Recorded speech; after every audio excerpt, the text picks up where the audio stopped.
It's a what? It's an autoclave, AUTOCLAVE.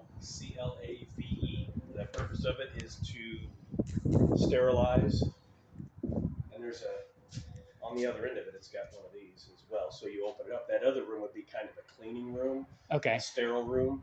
So when you after you grow, you can put them in there. Oh, and then it kind of sterilizes them and it rotates that direction. It doesn't rotate. You just have to pull them through. You put them on little trays and just pull them through. And those trays are the trays they put them on? No, no, they had a different tray for this one. Oh, okay. Okay.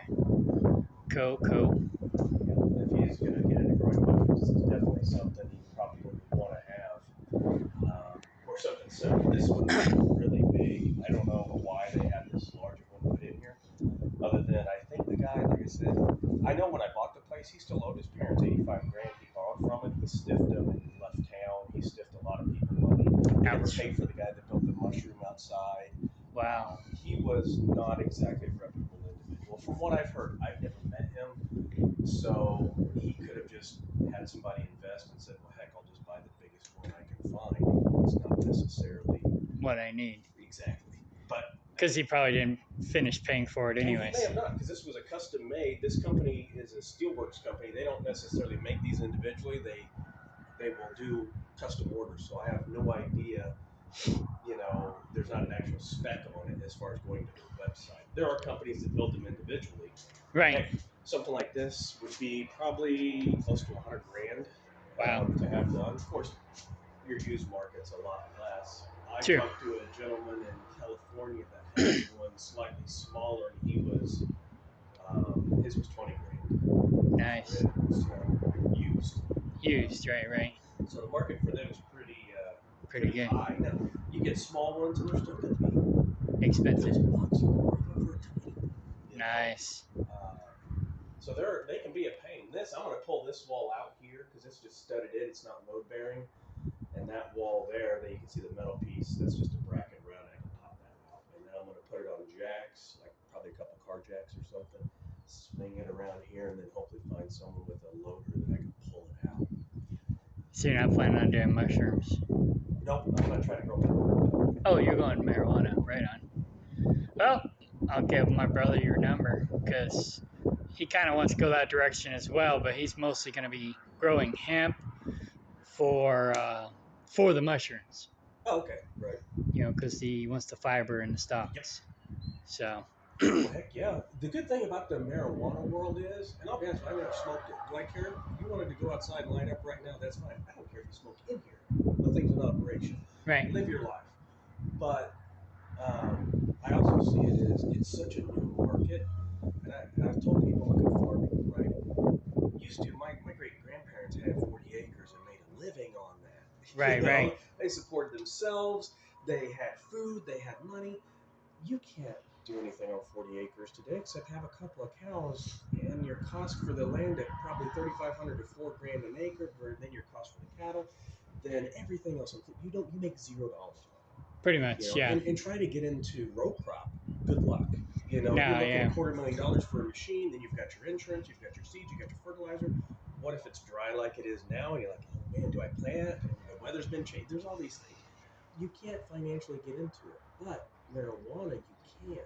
True. The cost is And so much mushrooms too, lower. probably. And mushrooms, anything that's grown, if you're doing any type of an indoor, you can do it outdoor. Marijuana is still somewhat easy to get into because you can't use pesticides and herbicides and all that stuff. So all your work has to be done by hand. So large companies, they're not farming 300 acres. They're doing small plots because it all has to be manual labor done by hand. Right. So you can still get into that. Me, I came into this building at a very, very reasonable price, like way less than I pay for that. You know what I mean? Far Right. less. So that's why I'm going to be able to get into it because I'm in real estate. I make 20 grand a year. In real estate, it's not profitable. Right, right. You can probably sell this and pay for the building.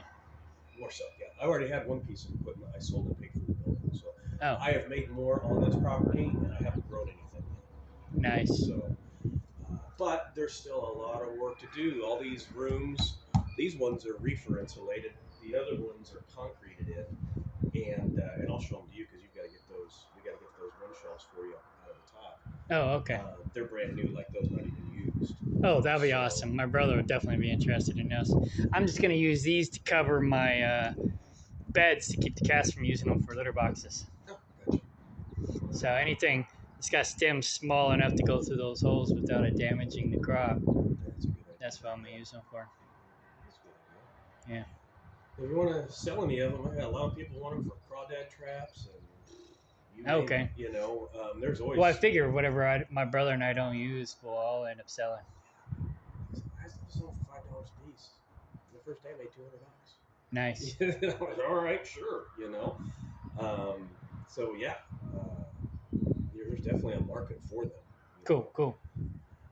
But yeah, but this thing here, yeah, this is something that I've thought about calling JM Farms down in Miami, Oklahoma. I used to write truck insurance before I got into real estate. A lot more profitable insurance. But anyway, I did their trucking side down there. They're the ones that have the mushrooms at Walmart. You know, you go to buy to eat Oh, items and okay. such. And I thought about contacting them about it, seeing if they would want it or knew anyone, you know, other growers and such. Since I did their trucking, I'm sure Right. they talked to me anyway, or at least try to help me out. Yeah, I know my brother would want it, but I don't think my brother can afford it. I tell you, they are not cheap. Just Google it. You know, that's what I tell everybody. I say, hey, Google it and see what you're looking at because, man, these things are pricey. But for the sterilization of it, if you're wanting to get into that world for growing them and then reselling them, you'll end up needing it. You know? Right. Right. At least something of the same sort. This one was powered by gas. Oh, okay. I was wondering what that tube was. And I'd go ahead and cut that gas line out and give it to whoever bought it to. I wouldn't go crazy. You know? Yeah. But that's just one of those. When we get there type thing. But, Right. Right. Awesome. All right. We'll get you your money. It's gonna take me 3 trips to do this, that's fine. at You least. want to grab these ones outside real quick while we're both here? I've got